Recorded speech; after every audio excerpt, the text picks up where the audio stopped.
Anarax River Basin. Okay, this is how we have done the planning process, and of course the outline of our presentation too. We first identified the problems in each sub-basin, then we come up with the common problem inherent in the Anarax Basin. Then the IWRM vision and objective development, and also we propose some possible measures and filtered out those measures with some quantitative as well as quantitative criteria. Finally, IWRM plan and the implementation.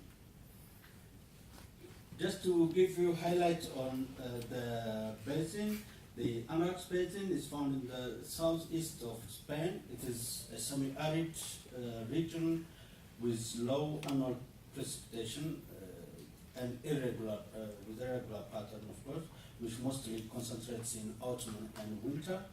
That alluvial valleys as well as mountainous areas. Basically, the hydrological bedding of the basin consists of two river systems, which are the Anarax River and the Nacimiento rivers, and also temporary dry river beds of the Tabernas and Gurga. And the basin is highly overexploited. The desert is facing severe water scarcity problems and also marine intrusion problems. Generally, the basin can be said as a heterogeneous basin with distinct differences in the different climatological conditions, in the problems existing, as well as different agricultural as well as economic activities in the different sub-basins it comprises. With regard to the socio-economic, the population, the total population of the basin is about 235,000 people, which includes 39 rural towns or municipalities and also the Almeria city. Generally, the population is showing decreasing trend in the rural setups, but at the lower Anarax and Almeria city, it is increasing. The main activity, agriculture is the dominant activity in the basin, with intensive greenhouse farming of horticultural crops, olive trees, fruits and vegetables. And also there are some small industry practices like food processing being implemented in the basin. Tourism is also one of the main economic activity in the basin. With regard to water quality potential and the water resource potential and quality issues, as I already mentioned, there are two river systems, the Anarax and the Nacimiento rivers, as well as the dry river beds, the temporary river beds. These are the main surface water sources, and also the basin has got good groundwater aquifer systems. But the quality can be said it is bad generally, with quantity and chemical status problems, and also pollution which originates from agricultural practices and industrial and urban water pollution problems. This map indicates, for example, the surface water ecological status, for example, it is moderate, the chemical status is good, and the general status is low than good. Whereas for the groundwater, the quantitative as well as the chemical status is bad, and overall status of the quality is bad. So after the problem identification, we try to reflect all the problems of the sub-basins in one problem tree, but we found it quite challenging because each sub-basin have different problems.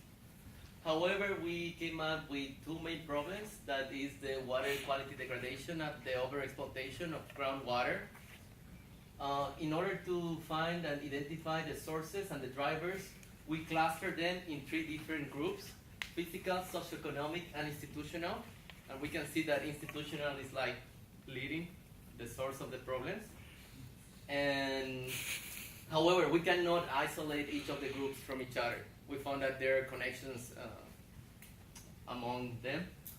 So to explain a little bit about it, for example, in the physical and naturals, we have a low recharge in the region due to the semi-arid climatic conditions, but we have a high demand that is driven by the shift in agricultural practices and the increase of agriculture.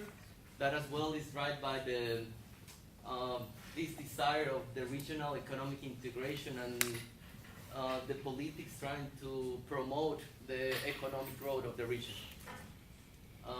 As well, going to the water quality issues, we have agriculture as one of the drivers and the inefficient and insufficient wastewater treatment. After doing that, we try to make first we identify the stakeholders and we try to classify them based on their influence and their interests. We can define influence as the capacity to improve the situation and influence as the willingness to improve the situation. So we have the Junta de Andalucía, the irrigation associations, the Diputación de Almería as actors with high influence and low interest, the European Union and the national government as actors with high influence and high interest, civil society as an actor with low influence and low interest, and the University of Almería as an actor, and the NGOs as an actors with high interest but low influence. However, it's something kind of difficult to define and allocate the different stakeholders in this, based on these definitions, because as we can see, for example, the municipalities, they have low interest in improving the wastewater treatment problems because it's under their capacity, but they're not doing it. But they have high interest, like for example, to solve the problem of water supply. So after that, we came up with a vision for our plan, and the vision is to achieve environmental sustainability, efficient economic growth, and social equity of the Andarax River Basin through the integration of the economic, institutional, and natural systems. And after that, we came up with the objectives of our plan. And the first one is to achieve the sustainable use of groundwater resources. The second one is to comply with the European Union Water Framework Directive. The third one is to promote sustainable agricultural practices. The fourth one is to promote alternative sustainable economic activities. And the last one is to facilitate effective implementation of the laws and regulations. Some of these objectives apply for the entire basin, and some of them apply for specific parts of the basin. And after that, we propose a number of measures, and we use a multi-criteria analysis to filter them. For this purpose, we propose criteria that we cluster them in 3 different groups: environment, economy, and social equity. We try to bring some balance during this evaluation, and we assign more or less the same weights to the different groups, going for the environment 35, economic 35, and social equity 30. We came up with the last results that we used the criteria of environmental impact assessment, scoring negative impacts from -2 to 0 or -1, and positive impacts from 1 to 2.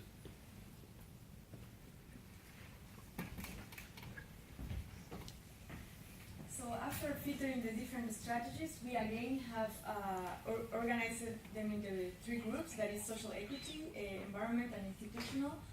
And then after grouping them, we also have 2 different strategies that basically are based on our observations and how we aim to solve the problem. So we have 2 different strategies that have key approaches, we can say.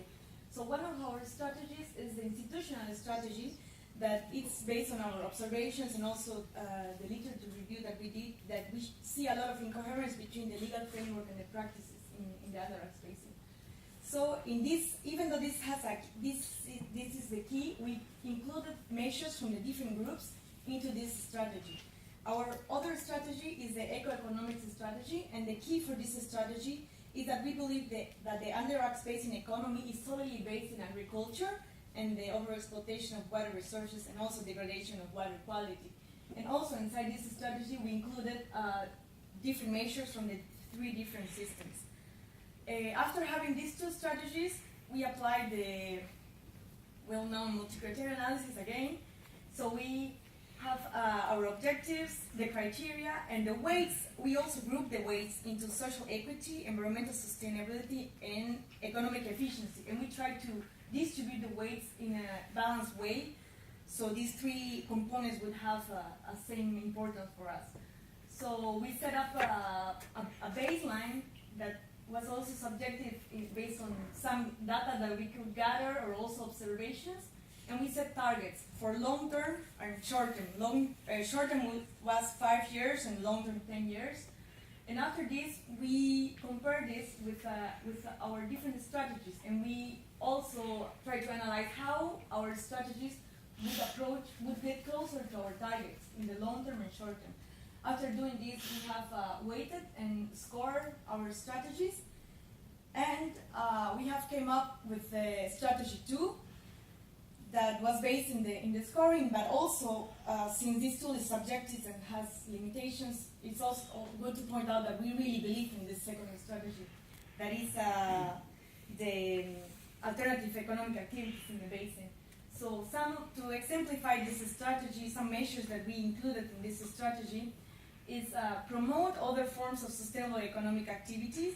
So by this measure, we propose to diversify the economy towards other alternatives. For example, they could add value to their economic resources, or agricultural products, for example, packing them, can them, frozen, because they just sell their raw material to other countries, or also look for other economic alternatives. Another measure was taxes on intensive agriculture, in a way to recognize the value that water has for the environment. So try to include this in the policy making, to tax the agriculture in a way to use this money to also develop projects towards water management. Another measure that was in this strategy was to promote sustainable agriculture through incentives and subsidies, because we found out that the organic agriculture and a sustainable agriculture might not provide the agriculture, the farmers with the same profit as the intensive agriculture. So in a way to convince them to do this trade-off, we propose to apply some incentives and subsidies. And now, in a way to explain how are we planning to implement this, Magnific is going to explain us the implementation. Okay, to implement this plan, as a group, we set out some many steps, like who will exactly implement this plan. For example, this measure, what is this measures, who, no, when here we set a short time, and also we include in the report also the long time, and we set also the indicators to know the performance of measures, and also we estimate the cost to implement these measures. For implementing this plan, also we found some limitation, like political willingness and community participation, because we think that when the community are not involved, it will be difficult to achieve our objective.